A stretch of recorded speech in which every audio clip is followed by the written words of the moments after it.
Hey there, I'm Dr. Amy King, otherwise known as Dr. Amy, and this podcast is The Most Important Medicine.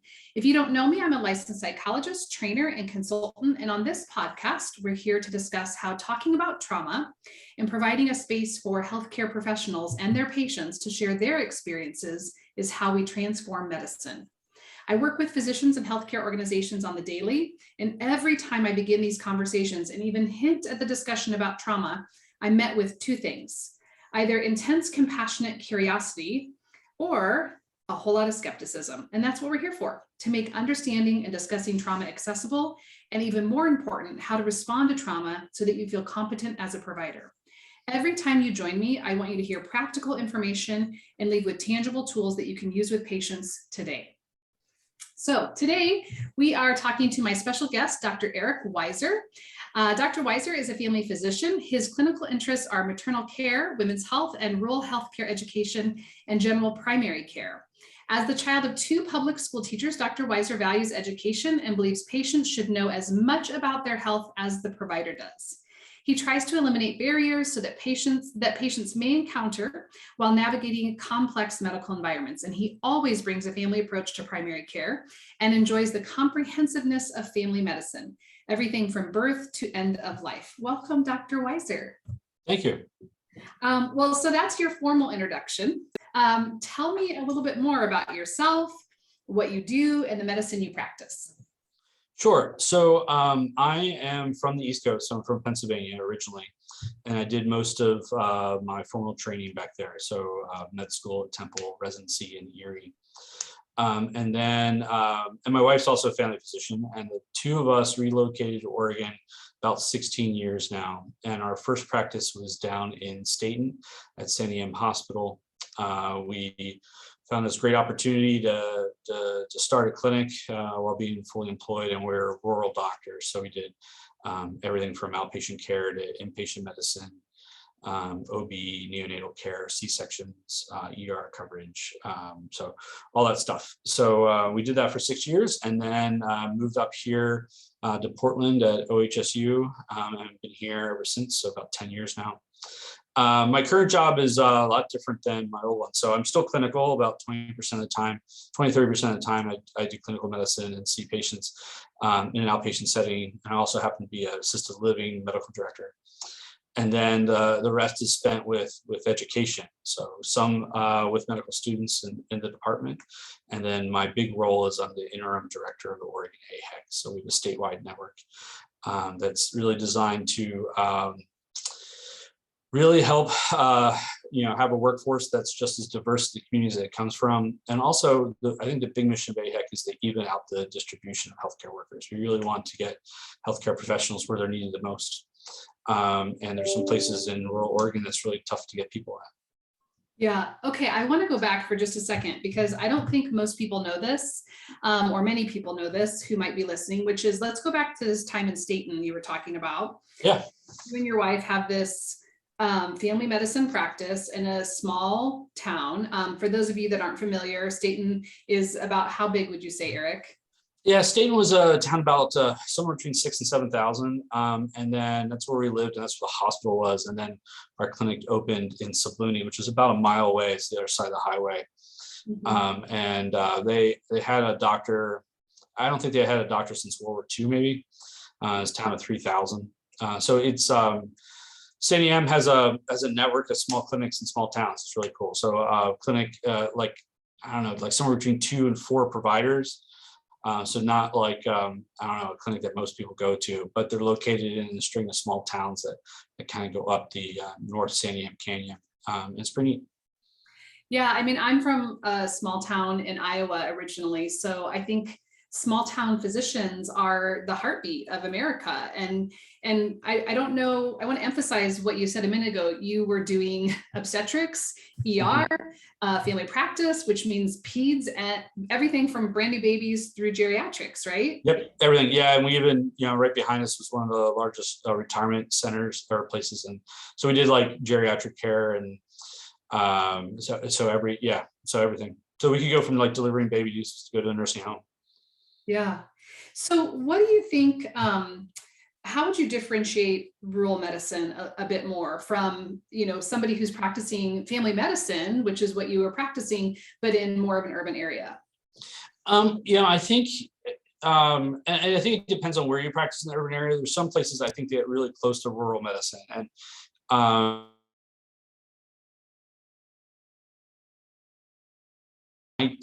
think it has a lot similar to rural medicine. I think what does the difference is one is and not all practices have a broad scope like we did. We were at a hospital system that had a couple general surgeons, one orthopedic surgeon. For most of our career there, they didn't have an OBGYN. We provided those services, and anything that we couldn't handle, then we had referral partners nearby. So it's hard getting those referrals. The patients had to travel for any specialized care, so there's something that we couldn't handle. Patients had to travel pretty far to get it. And then sometimes the Salem area was a little bit taxed, so it took a while longer than you wanted to get a cardiologist. Sometimes they had to travel to Portland to get a neurologist. And it was really hard to get a psychiatrist. So it was a broad spectrum of care, which was great. I think it's certainly in a small town, everybody knows and everybody seems like they're related to one another. So there's an intimacy that that was shocking that it wasn't. I think that's one of the biggest differences, not just the scope of the practice or referral networks or anything, but people know where you lived. People knew what you drive. We knew where people lived and drived, and so there's an intimacy that's not in an urban center, even if it's underserved. Yeah, so there must be kind of temperament or personality characteristics that would be helpful for someone practicing rural medicine. Can you speak to that? Yeah, so I think, again, I'll break it down to the practice, and then kind of what it is like living and working in a small town. I think as far as the practice goes, your scope and your goals have to be flexible with the community needs. So sometimes I came in from residency with an idea of what they wanted to do, and I had for example, I had an idea that maybe I'd wanted to do some endoscopy too, add colonoscopies and EGDs to my scope, and talking to general surgeons, they're like, we'll train you, but you can't do them here. And I said, well, why is that? They're like, because we'll go bankrupt. This is how we go keep our practice alive. And you like having general surgeons, don't you? And I said, yes, I do. And I said, thank you very much for explaining it to me. And so sometimes sometimes there was demand for a skill set that I didn't have, that I had to go out and get, like cardiac stress testing. It's not something that I knew I needed, but the first time I had someone who I was worried had heart disease and that we should get a cardiac stress, I could get it. I just had trouble getting it, and so you just learn how to do it. You had to go out and seek it out.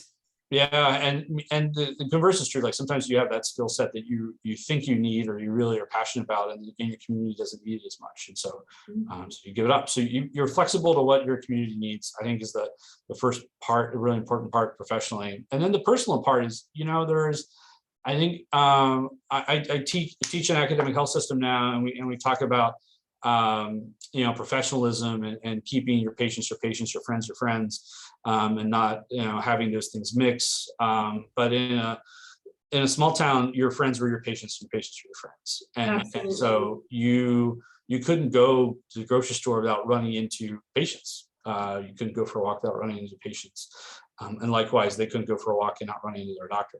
And so it's that sort of barrier between your professional and personal life isn't there. And sometimes you see intimate parts of friends that you wouldn't want to, and sometimes and so you have to discuss it openly and see where boundaries are and make sure that everybody's happy with them.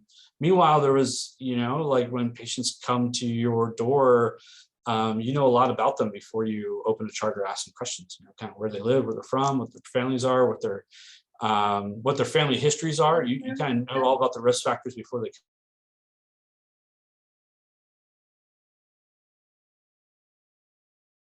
I want to circle back to this really important. I don't think physicians are taught that kind of flexibility, right? That they're really taught to be very boundary oriented, Mhm. right? So say a little bit more about that, because you went through it really quickly, like, patients are patients, and what's personal is personal, but that doesn't happen in rural medicine. No, and it can. Yeah, and so it's funny when I teach medical students now, we talk about professional boundaries, and it's amazing because and we blur them here in Portland too. I'll give you an example, but we're taught not to have, not to take care of friends and loved ones, and I think the loved ones is something that's a little bit easier, but like something simple was once. My kid came down with a horrible case of strep throat on a Saturday, and it was a 3-day weekend, and I was the doctor on call, and nobody else, none of the other doctors were in town because it's a 3-day weekend. And so, like, do you prescribe antibiotics to your kid? Is the question. And certainly if that was on a test, the answer is no. You should stop what you're doing and take your kid to an outside ER urgent care and have it treated. Well, when you're in a small town and you're on call, you can't leave town, and there's nobody, there's no one else to take care of your kids. So yes, I wrote my kid a script for penicillin. It's not what you're supposed to do, but it's something that's happened. And the intimacy to it is the other way too. Is that families. There were a bunch of families in that town that we felt a part of. I think family is easy to describe as genetics, but I remember one summer we got invited to a family reunion, and it was during the week. I didn't want, taking vacation to attend someone else's family reunion is a little bit weird, and I didn't go. And there was only like most of my patients didn't make appointments. Only instead of seeing 20 people a day, I saw 6. Why? Because they were all at the family reunion that I was invited to go. And so it is, it's, you're like in the counting about knowing your patients live is sometimes when there are difficult diagnoses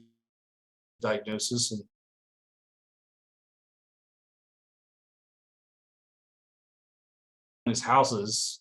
Yeah. I remember doing it in a family's house, and it was a house I'd been to before. And they all came together as a family, and all came up with a decision, and it was great to participate that way. And it was also one of the most beautiful, hard conversations that I've been ever a part of. Why that clinical sterility structure of an exam room was gone because it was in someone's living room. And it was a big family. Like, I couldn't hold it in my office. It didn't have enough room. But holding it in someone's living room was a lot easier. How did practicing that way make you a better physician? I think it didn't give me an understanding of definitely asking where patients are at and meeting them there, as opposed to having my own belief to structures, and so I think that was helpful. I've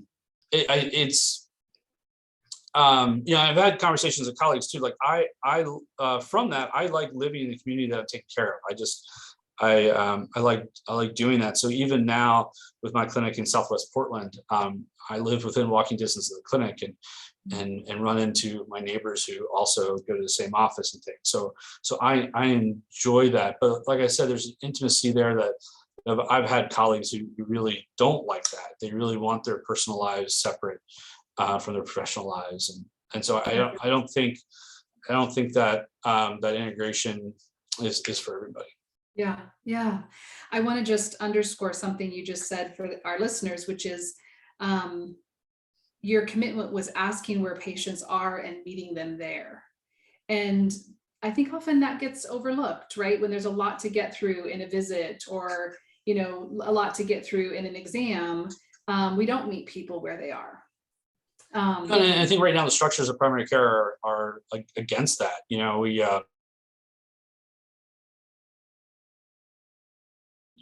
have to see a lot of patients in a short period of time to support the building and the staff, and all that's all around you, and it's still very revenue driven. So you can't do that in a 15-minute appointment.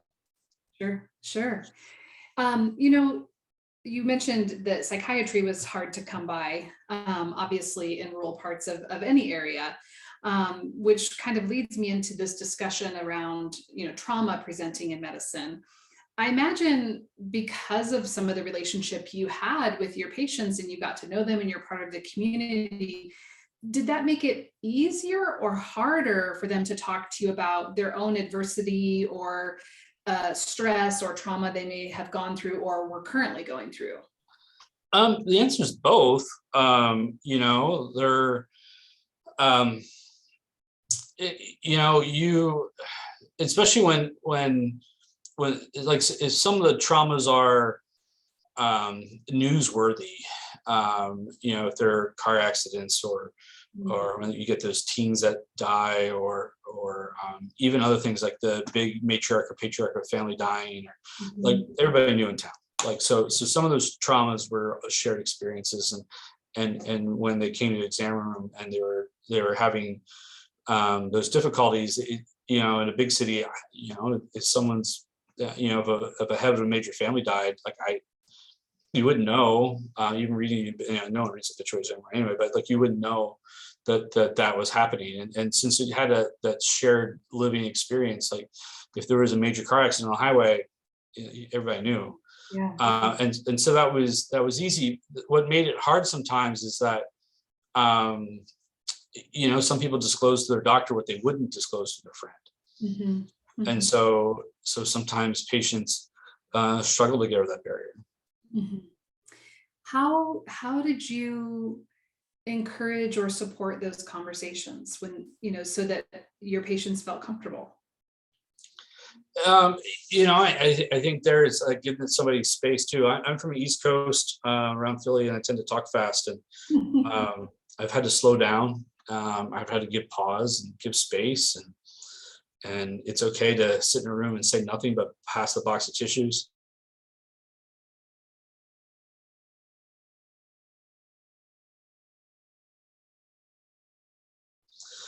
You can tell me as much or as little as you want, and let me know how I can help you.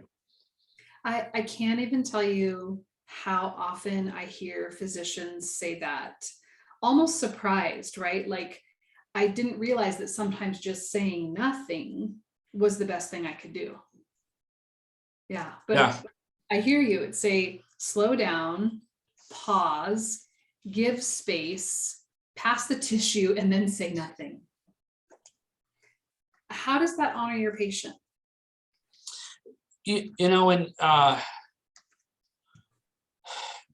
you don't ask open questions, you just like, you don't give people answer the question that you asked. And so if you don't say anything, or you ask a really open question, you're like, hey, I think it looks like you're struggling with something today. Tell me about that. I get surprised. We all get surprised what answers we get, because we walk with our own biases. And even if you understand the local news and who had died recently, or what community trauma was suffering, we assume how they're going to react. And so when you start with that assumption, like, they'll follow suit. When you start with nothing, you don't know what you're going to get, and you're kind of going for a ride a little bit. You don't know what's going to come out or how long it's going to take, but it's their health and concerns, and not mine. And so you give them that space.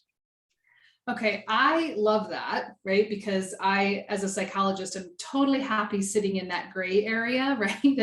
Of like, let's just see what comes up if I ask this open-ended question. But I mean, you're in an academic setting too. That must be terrifying for young residents. Yeah, and I think we always worry about the time frame. You can make up time later. That's kind of good. And sometimes with patients, I go in my own agenda. Like, I worry about his cholesterol and his diabetes and his hypertension or whatever. And then you off on a tangent. You're like, oh, great. Now what I do? And either you can do some asynchronous care. You can do some things through my chart or get labs later. Or I really think the follow-up visit is like, hey, we didn't get to it today. Why don't you come back? And so right now, I'm not as clinical enough, don't have that flexibility. And even residents are, they're not full-time, they're doing other things and other rotations and learning other things. They're not in the clinic full-time. But when you're in the clinic full-time, and you're designing your schedule and you're trying to take on, you can cap your patients, make sure you take just enough patients on that you can take care of. And so, like, hey, we didn't get your hypertension today. Why don't you come back in 2 weeks? We'll tackle it. So the follow-up visit is kind of where you can get that other agenda stuff done. So, I mean, this is important because I think, again, this is a barrier that I hear from a lot of physicians, right? Which is, wait, so you want me to put off the labs, or you want me to put off these other things, or do this in a follow-up appointment so that I can, like, I'm just going to use their words, not mine, like do therapy in the middle of my day like that. Again, that seems kind of overwhelming. What would you say to that? I think the other thing we teach in medical is that, like, that biopsychosocial model, right? And well, if you're stick on the bio model, then you don't get to the rest of the stuff, and so those things are have equal weight to them. And we also know people with chronic diseases don't get a lot of the care that they need because you get focused on the chronic disease. So, like, it's okay. I think it's easy for us to focus on the chronic disease. It will come. You'll get it, Mhm. because that's what we focus on. Mhm. And so it's okay to have somebody come back just for a preventative visit. You know what? We haven't talked about your preventative health in years. Why don't you come in instead of every 3 months for your diabetes, in between, and let's do a preventative visit and not talk about your diabetes. Oh my So I think goodness. you can compartmentalize it like that, and it's a little easier. But yeah, it was weird because I think too, like, I'm not a I'm not a licensed therapist. I don't have a lot of training in there. Sometimes I felt totally overmatched, underprepared. But if that's what's needed in the moment, it's okay. Mhm. And I really appreciate that you're offering a model too, right? Which many people who are listening will be familiar with, which is the biopsychosocial model. And often, if you're just giving weight or credence to one part of that Venn diagram, right, then we're missing these other parts, the social and emotional piece, that have a tremendous impact on people's health. Mhm. Yeah. Um, what would you say to someone who maybe isn't practicing rural medicine, but they do want to know more about that lived experience of the patients that they're serving? That's the key thing there, is to not to assume and to ask. Mhm, mhm, Um, and I think it depends on how much or what you want to know. So if you want to know just about your patients, you ask. And I learned from a mentor of mine, LJ Fagnan. He also practiced in a rural area before coming to OHSU, and in his like history section of the chart, he asked about, like, he started every visit by asking about the patient's family and what they were doing, what they enjoyed doing, what their hobbies were, and he documented a couple sentences in the chart every time. And now that I inherited a lot of his patients, I have this decade-long record wow. of their names of their spouses and their spouses' health and their kids and where their kids are at and their what their hobbies are, and you can kind of see it's some of it now is only a page long, but there's these bullet points, and he started off every conversation like that. Wow. And so you can do it that way on a personal level. And then the other thing too is, like, that those shared experiences of what's going on in the community. It's to be active in your community to understand what those things are.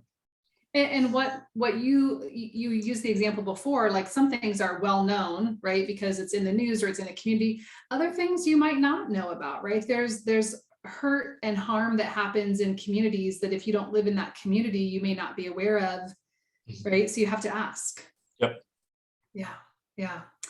Um, do you have a way that you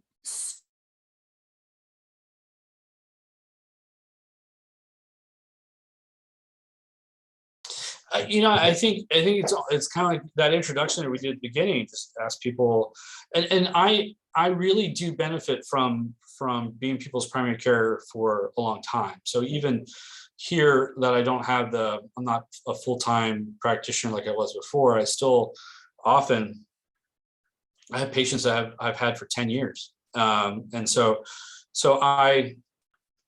when you approach medicine with a long-term relationship, that first visit, you work on introductions, where they're from, what they're about, what do they do, what they want to do. I have a colleague too that just answers open questions. What do I need to know about you to take great care of you?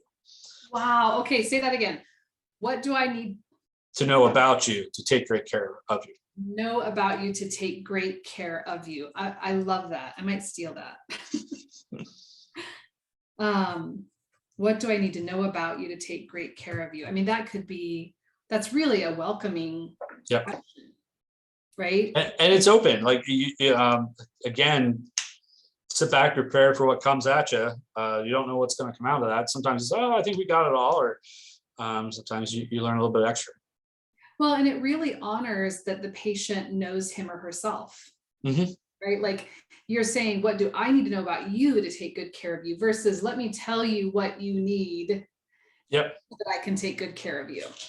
And then conversely, like you listen to that, and Mhm. I don't have all my patients memorized. You have to find somewhere in your EMR where you can write it, where you write it always routinely, and that you can look at and find it later. Because the Mhm. last thing you want to do is someone to say something vulnerable and then you forget. Oh. So you stick that somewhere and you try to be very consistent.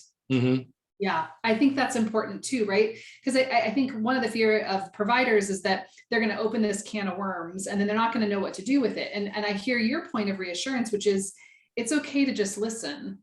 It means a lot just to be asked. But I also hear you saying something really important, which is when they do talk to you about something sensitive, you can't lose it. Mm-hmm. Yeah. Yeah. I imagine then you risk losing a lot of trust.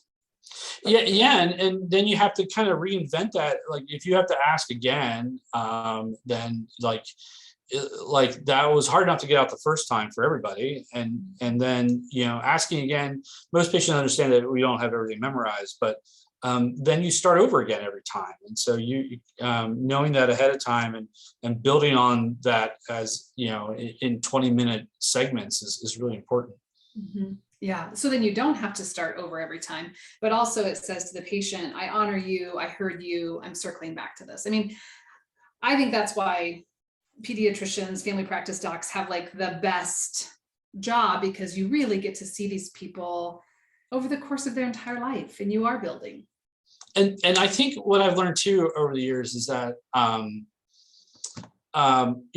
colleague that I told you who does that, her name's Kristen Gilbert. I know where she keeps that stuff in the chart too. And so when Kristen Gilbert's patients come to me, there's an immediate trust there. Like, hi, I'm Dr. Gilbert's partner. And I look at those things. And so I walk in to a patient that I don't know. But I learn quickly within seconds something about them that I need to know to take good care of them. And I can walk in prepared on her behalf. Mhm. Oh my gosh, that's so important. So I imagine whether you mentioned you're in more of an academic role, but whether you're practicing rural medicine or practicing family medicine in a more urban area, when you're open to having these conversations, it can feel like there's some vicarious trauma for you as a provider. What do you do to take care of yourself? Yeah, that's tough. I think I'm still learning how to take care of myself. Is the first part. I'm still working on it, but I think I'm trying to have more effective time off. Trying to do things. It's tough because having that EMR that follows everywhere, no matter where I go, that cell phone service, I have my EMR, and my patients can send me a message, and the staff can get a hold of me. And so I think having protected time off when I'm not doing that is important. And it's tempting to like take a week off and about midweek go in there and work on things. So when I come back to Monday, it's not as bad. But having protected time off, having more meaningful time off to do that, having someone to talk about those things, who can understand and have an ear to them to help process those things is also important. Mhm, mhm. What along that same line, what gives you purpose? What provides you meaning? Myself, I think it's simple and maybe even cliche. I just want to leave the world better than when I came in. Mm. Well, it's pretty clear to me that you're doing that. I just want to reiterate, and then I have just a couple like really quick, what I call rapid fire questions for you, but I want to reiterate what I think is one of the most common barriers for providers, which is just the fear of not knowing what they're going to say. And I want to reiterate to people that it's okay to just slow down. You said slow down, pause, give space provide some tissues and say nothing. And I think that's beautiful. And you can even tell your patient, I don't know how to, like, that's horrible. I don't know what to say next, or what can I do to help? Mm-hmm. So we don't have to have the answers. And as patients start dealing with their own trauma and coming up with coping strategies, the key thing is to support them in that once they develop those. And like I said, I'm not a behavioralist. I don't have a lot of training in those, and sometimes I wish I had something else to add. But when the patients start down that journey themselves, then we too can put in all our chips and help them out as much as we can. 100%. And I think you just nailed it, right? Like just listening and being there and circling back to it later. You don't have to be a therapist to be present. Mm-hmm. Awesome. Okay, I have a couple rapid fire questions for you. Ready? Yep. What is one thing that people get wrong about doctors? I think the biggest one is that medicine is, the diagnostics are medicine are precise. Mm.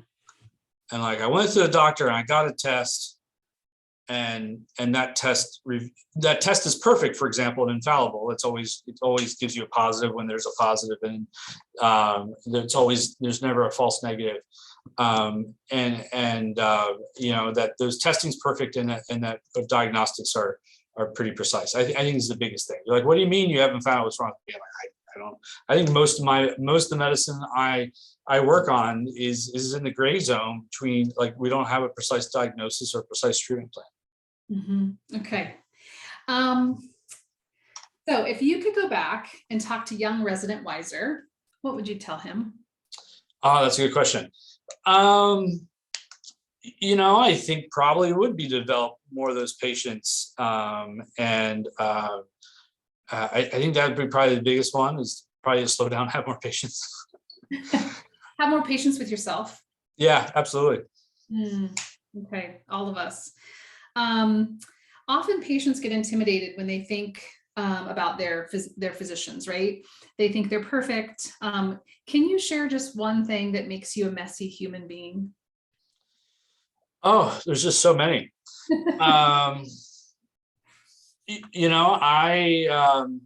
There's a lot of things there. I used to exercise more than I do now, so I don't exercise enough. Lately I'm into whiskeys, which I don't, I'm certainly not in the risky category of alcoholism, or developing alcoholism, but certainly drinking more alcohol than one should. So I think there's a lot that's in there. Yeah. I mean, we all have something, right? Mm-hmm. And I think that's what I want people to know when they listen, and that is, if it's a patient that's listening to this podcast, right? Providers want to hear from you. Physicians want to hear your story. They're messy. Everybody's messy. We all have stuff. And the more we talk about it, the more relatable it is. So, okay, last question. It's the hardest one. It's 11 o'clock at night and you have a food craving. What do you reach for? I'm like a salty, crunchy snacker. So if I had an unlimited pantry, I'd probably go after chips. Okay, awesome. Thank you so much for doing this with me today. I really appreciate it. And thanks to everybody out there who's practicing rural medicine. It really is so integral for our communities. Absolutely. No, it's there's a lot of people practicing in places where people can't get care otherwise. Like if they weren't there, there would be no care given. Thank you. Okay, so that's it, friends. People insights that I've mentioned will be in the show notes, nothing fancy. Also, the best thing you can do for yourself is go to my website at www.dramyllc.com and subscribe to my newsletter. It's free and it's for providers, and it gets tons of relatable information out there to help you transform your practice. If you like what you're hearing here, please join us in the Provider Lounge. It's a learning collaborative, to build resilience in primary care. It's where all of my training materials are regarding building resilience and creating those buffering mechanisms. So it's part content and it's part community. And we also get some continuing medical education. It's really an incredible group of providers who come together. So this is the most important medicine. Please keep listening to people's stories and let them transform you, and keep sharing your own, because your humanity will help to heal others.